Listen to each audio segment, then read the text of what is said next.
Nós sabemos dos impactos. Eu acho que a proposta é nós buscarmos solução, buscarmos um alívio, né, para esse sofrimento. O que acontece muito é o seguinte, eu costumo dizer o seguinte, o pai é como se ele fosse o farol no mar, né? É um farol que não necessariamente ele está presente o tempo todo, mas ele é uma referência para que os barcos não se percam. Então, os filhos, eles também precisam desse farol. Nós sabemos que os pais, mesmo casados, eles não estão o tempo todo com os filhos. Eles saem às 7 horas da manhã e voltam, às vezes, às 7 horas da noite ou até mais. Então, a questão aqui não é a presença física do pai, mas uma referência de pai, de figura paterna. A orientação que a gente sempre passa é assim, infelizmente, se houve um divórcio, que seja facilitado essa figura paterna, né, com mais constância. Então, o que nós orientamos? A guarda compartilhada, né? Nós orientamos que esses pais realmente não gere ali o abandono afetivo. Mas e quando há, assim, esse motivo de disputa aí por essa demanda entre marido e esposa, aí a esposa, não, eu não quero que o fulano visite a criança, isso é crime. Eu não quero que a fulana visite a criança, começa a interromper ou colocar essa barreira aí para a visitação do outro. Isso é crime, né? Isso é alienação parental e isso é crime. Não pode acontecer. Se o casal ali tem as suas questões que ainda não foram resolvidas, eles precisam resolver poupando, né, preservando os filhos e preservando as figuras, tanto de mãe quanto de pai, principalmente. Então, assim, a alienação parental é crime e o abandono afetivo, por seu lado, também é crime. Então, nem o cônjuge que ficou com o filho pode não facilitar ou não permitir ou até proibir as visitas, né, e a participação, e nem aquele que saiu abandonar, ir embora, sumir. Né? Então, esses testemunhos, se a gente for olhar o histórico, a gente vai perceber que provavelmente aconteceu isso. As questões do casal não foram resolvidas, tem casais que divorciam para parar de brigar, mas continuam brigando. Brigam depois. Né? Brigam depois, quer dizer, um relacionamento que já não existe e eles ali permanecem brigando e colocando os filhos no meio dessa bagunça. Né? Essas brigas, o que isso então gera? Por exemplo, gestão financeira, o pai que tem uma dificuldade na pensão que ele deve dar ali ou deixar para o filho, a disputa pelos bens que a família tem, por exemplo. Como que essas brigas, essas disputas, elas afetam já nesta formação, seja da criança ou ainda do adolescente? É verdade.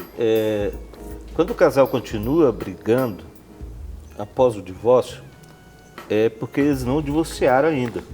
Na verdade, existe um papel que eles assinaram, mas não tem divórcio.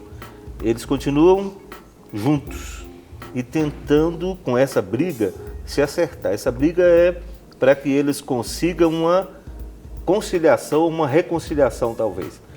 O que a gente trabalha sempre é que o casal deve procurar ajuda para conseguir, se for o caso, se eles decidiram que vão se divorciar de fato, para conseguir ter esse divórcio de uma maneira mais amena, mais tranquila, que tem um mais impacto amigável, menor, mais amistosa. Mais amigável. Então a gente sempre trabalha o casal o seguinte: para divorciar você precisa se reconciliar. Então, se não tiver reconciliação, não há divórcio. E aí a gente leva para o consultório para trabalhar essa questão com os dois. E muitas vezes nós vamos descobrir as razões pelas quais eles desejam o divórcio e, tratando essas razões, esse divórcio vai deixar de existir, né? E vai deixar de acontecer esse impacto na vida da família. Então, sem reconciliação, não há divórcio, porque daí eles continuam brigando pro resto da vida. Sempre vai ser um tempo.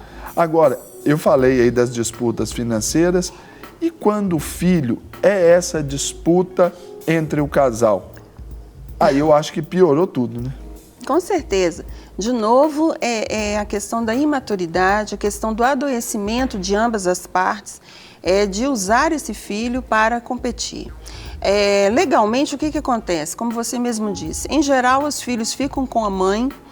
Em raríssimos casos, né, acontece dos filhos ficarem com o pai.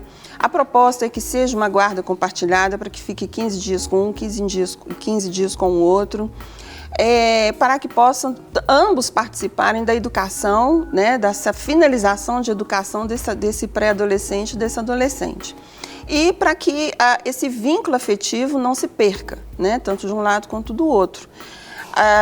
Então essa é a proposta. As pessoas que começam a usar os filhos para competir, né, se for o caso da mãe, imediatamente é importante que aqueles que estão ali ao lado, né, a parentela dela ou do ex-marido, os próprios filhos sinalizem que ela precisa de ajuda. Né? Isso novamente é um crime, não pode acontecer. Né? Alguém tem que denunciar isso não pode acontecer. Porque normalmente a gente vê, existe e é algo que não é tão velado assim, a prática, o dia a dia. Né? Aí eu quero já emendar uma outra pergunta aqui para vocês também. Quanto, não que sejamos a favor do divórcio em absoluto, não entendemos que é possível a reconciliação. Há uma frase, eu não lembro de quem disse, mas eu a tomo muito sempre, que diz assim: é preferível uma péssima reconciliação do que um bom divórcio. Não é verdade? Então, assim, a gente sempre vai lutar pelo casamento, mas o divórcio é uma realidade. Infelizmente. Como minimizar, se é possível minimizar os efeitos na vida de uma criança ou de um adolescente? Sempre facilitar a participação de ambos os pais. Né? O casal separou. Porque, precisa por exemplo, entender quando isso. o casal separou, os pais não. Querendo ou não, o casal separou, os pais não, como você disse. Interessante. Só que, por exemplo, a rotina da criança, querendo ou não, de alguma forma, ela muda. Como estabelecer isso do casal aí para manter pelo menos a base da rotina dela? Existem pais, por exemplo, que combinam, porque o acordo ele permanece fora ou dentro do casamento. O acordo sempre é bom. Então tem pais que entram no seguinte acordo: o pai vai buscar os filhos logo pela manhã para levar para a escola. Né? Então toma um café com o filho e vai levar para a escola. No horário de almoço, sempre que possível, buscar ou até almoçar com os filhos. Né? No final da noite, sempre passar para orar, para abençoar, né? Para estar algum tempo com o filho. E claro, final de semana, passarem juntos, férias, feriados, não quebrar essa rotina, né? Não precisa quebrar. Geralmente, quando quebra, é porque o casal não está bem. Alguém está prejudicando isso. Não é em relação aos filhos. Agora, até porque criança ela se adapta tão fácil a essas situações, né? Ela se adapta. Quando o adulto responsável está... O que não quer dizer que ela não esteja sofrendo não ela sofra as consequências dos atos dos pais. Porque muitas vezes as crianças, nestas condições, elas são as primeiras a sinalizarem, nem sempre a verbalizarem, nem sempre conscientemente falar a respeito, mas as crianças, elas sinalizam. Sim. É a criança que começa a ficar agressiva na escola, o rendimento que cai, é aquela dispersão. Para de brincar. Para de brincar. Esses efeitos na vida da criança, eles são quase que imediatos. Sim. Como que os pais, então, podem lidar com isso? Os pais precisam perceber uma coisa importante, é o seguinte: primeira coisa, quando eles começam a se desentenderem, essa criança já entra em ação. Ela tenta reconciliar esses pais, ela começa a ter um trabalho que ela não tinha antes, que é fazer com que os dois se unam. Nós temos casos de crianças que têm medo à noite, então ela sai do quarto dela e vai para o quarto dos pais. Em alguns casos, esse medo já demonstra, na verdade, ela não está com medo de monstro ou coisa parecida. Ela está com medo da perda, ela está pensando... Ela está vendo que o barquinho vai virar. Exatamente.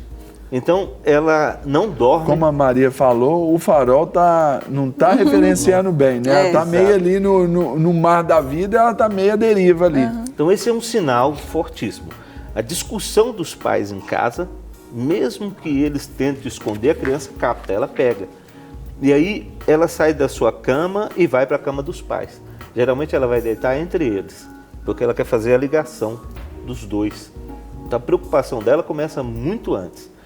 Nesse período, ou após o divórcio, não importa, os pais que falam mal um do outro para que os filhos saibam, né, eles também estão causando uma destruição. Que é juridicamente alienação parental. Sim. Até porque ele está falando do cônjuge, ele não está falando do pai. Então a mãe, por exemplo, fala assim, é porque o seu pai, não. Ela tem que falar, olha, o meu esposo ou o fulano, né? Ou o meu ex-marido. Porque ele não está falando do pai do menino. Exato. O pai do menino, ele é um excelente pai. Ele só não foi um bom esposo para ela, talvez, mas ele pode continuar sendo um excelente pai. Então também tem que haver essa Muito separação importante. na fala. Verdade. A orientação, ela é fundamental, senão se perdem mesmo. Aí eu fico pensando, dentro disso, a criança fazendo esse papel, querendo fazer o papel que não é dela, de ligação. Muitas vezes ela se culpa também. Sim. Sim. Olha, se meus pais estão separando, foi porque depois que eu cheguei. Porque até então estava tudo bem, então eu sou o problema. Isso também tem um efeito devastador na vida ali desse indivíduo, né? Gera angústia e esse sentimento de culpa ele pode carregar. Agora, Tanto é que filhos, é muito interessante isso, filhos sempre vão desejar a reconciliação do pai. Sim. Eles podem estar divorciados há 30 anos. A ideia do filho é, meu pai e minha mãe podia, né? Tá junto. a minha experiência Superar de isso. fé baseada nisso. Sim. Até. Quando eu vim para Deus, foi basicamente por causa daquele vazio que eu encontrei em mim, mas motivado também ali, potencializado também pela separação dos meus pais. Uma coisa importantíssima que ela disse, que eu queria reforçar aqui para Claro. ficar bem definido, que a criança não entende nada de relacionamento entre marido e mulher. Ela entende paternidade. É isso que ela estava colocando. Então, quando se fala mal do meu pai, para mim, ele é um excelente pai. Então, meu pai não tem defeito nenhum, não tem problema nenhum. Minha mãe não tem defeito Minha nenhum. mãe não tem defeito nenhum, não tem problema nenhum. Então, o problema está aqui entre eles. Só que eles tentam distribuir isso para as crianças. É uma dimensão que a criança não chega. Então é um peso extra para a criança. Sim, ela não alcança isso. Ela jamais vai poder entender o que está se passando. Você quer ver outra coisa importante dentro disso? Nos lares comuns que não estão entrando em divórcio, só estão tendo uns probleminhas normais do relacionamento, os pais brigam em público e fazem as pazes em secreto. Entende? Então a criança não vê as pazes acontecer. E aí aquela criança, ela fica pensando, meu pai e minha mãe, eles têm um problema. Olha a minha mãe sorrindo para ele. Eles brigaram 3 dias atrás e tal. Lá na casa da minha avó, foi aquele barraco Sim, lá, meu tal. cunhado entrou. E eu não entendo porque a minha mãe aceita esse homem, ou porque meu pai aceita essa mulher. Então, eles não veem as pazes, os pais não dizem, fizemos as pazes. Entende? Nos perdoamos. Nos perdoamos, estamos nos amando. Que é a base de um casamento. Olha, perdoa porque eu te expus lá aquele dia. Até o pedido de perdão para aquela própria criança. Sim. Que eu acho que isso também é importante nesses efeitos. No caso, aí a gente está falando de um caso feliz, de um case de sucesso. Brigaram e consertaram, ainda que não da forma correta. Mas no divórcio só fica o lado errado. Isso que tem que ser frisado, né? Agora eu pergunto para vocês, a gente, né, o nosso tempo aqui, a gente briga com ele, é uma situação. Mas eu quero falar sobre a questão, por exemplo, da guarda das crianças. Quando você falou a respeito lá de guarda compartilhada, muitas vezes a guarda ela é um motivo de disputa entre cônjuges. Então eles vão querer ser os melhores pais segundo as armas que têm. Tempo da mãe, 15 dias da mãe. A mãe vai lá, olha aqui, ó, tem que escovar o dente para dormir, agora você não come nada, senão atrapalha o seu almoço, você daqui a pouco tem que fazer para casa, para ir para a escola, um pouquinho mais. Aí de repente o pai, um pouquinho mais tranquilo, não, pode comer, não, assiste aqui o jogo comigo, o jogo vai acabar meia-noite, amanhã você tem que acordar cedo, tá tudo certo. E aí fica uma disputa velada de princípios, valores, comportamentos. Isso não atrapalha a formação da criança, até por essa disputa entre eles? De novo, cabe a orientação desse casal que se separou para que eles tenham o acordo. O acordo sempre tem que continuar. Um não pode desautorizar o outro, né? E manter os valores que tinham quando juntos. Né, os valores de tempo, de horário, valores morais, religiosos, é importante que ele se mantenha do outro lado. Agora, nós sabemos, Serginho, que enquanto mãe, a mãe ela educa, o pai ele disciplina, mas acaba que o pai, se a gente for olhar no contexto assim, o pai sempre é mais leve, ele pega mais leve, até porque se ele pegar muito pesado também, ele pode até afastar, né? Porque então o pai ele é mais sempre casado, dentro de casa ou fora, ele sempre vai ser mais leve. A tendência é ser um pouquinho mais flexível. Então o filho ele lida bem com isso também. Ele começa a se adaptar. Na casa do meu pai eu posso isso, na casa da minha mãe, né? Eu não posso. Porque então, a criança normalmente aí ela tem aquele lado dela de falar assim, mas lá na casa do meu pai ele me deixa fazer. Ele, ao invés de fazer aquele trabalho de unir, ele usa isso. Automaticamente ele usa o inverso, para ele olhar o seu próprio lado. E isso já é uma corrupção instalada? Na verdade, eu não diria uma corrupção instalada, eu diria que é o seguinte, os dois conceitos, as duas formas de vida, os dois valores que o pai e a mãe possuem, deveriam ter se misturado para chegar nesse filho. Então, do antes, né? Isso, mas como isso não aconteceu, eles estão sendo mostrados, essa diferença está sendo mostrada. Um homem não pode ser igual a uma mulher e uma mulher não pode ser igual ao homem. Isso só vai acontecer quando eles misturam os valores, o legado que eles estão trazendo. Aí, dessa mistura sai o que a criança precisa. Como eles não conseguiram fazer essa mistura, eles se separaram. Nessa separação, ele está tentando preservar seus valores, sua forma de vida, seu sistema familiar. E ela fazendo a mesma coisa. Então, quando eles vão passar para os filhos, eles vão passar com todo o zelo o seu sistema. Eles não querem respeitar o sistema do outro. Então, o ideal no casamento, e é o que nós trabalhamos no curso A Essência do Relacionamento Conjugal, a gente trabalha forte isso, que é fazer essa mistura. Os filhos têm que sair uma perfeita mistura de pai e mãe. Uma salada de fruta boa. Bem organizado. Porque senão, esses dois, isso não vai ter conserto, porque o pai vai sempre achar, e é importante, olha só, Deus fez uma coisa bacana demais que colocou na nossa vida pai e mãe. A necessidade de um e do outro é fantástica, nós precisamos. Se nós tivéssemos só mãe, realmente teríamos um problema sério na vida. Se tivesse só pai, aí seria pior ainda, né? Mas então nós temos pai e mãe para que haja esse equilíbrio, né? No relacionamento dos dois, transmitindo então para os filhos aquilo que os filhos desejam, aquilo que os filhos estão buscando ou querendo ou que precisa para que tenha uma vida plena. E nesse momento é muito importante assim, entender, o pessoal costuma dizer, é pai, né? Quando não existe isso, tá? Pai é pai, mãe é mãe, não existe pai, né? Nem cada mãe, um, não existe. E existe a necessidade dessa figura paterna, mesmo que não seja o pai porque divorciou, morreu, mas vai ter uma figura masculina ali, um avô, um tio, né? Ou um pós-casamento restituído, mas vai haver essa figura, o filho precisa. Inclusive, a minha orientação também com respeito aos meninos de pais divorciados é que, se possível, já na meio de adolescência, que ele possa morar com o pai mesmo. Né? Se esse pai puder acolher, se for menino, se esse pai puder acolher esse menino, é muito bom. Para receber todas as novidades do canal, inscreva-se. E se curtir o vídeo, clique em gostei. Aproveite para acompanhar a Rede Super nas redes sociais.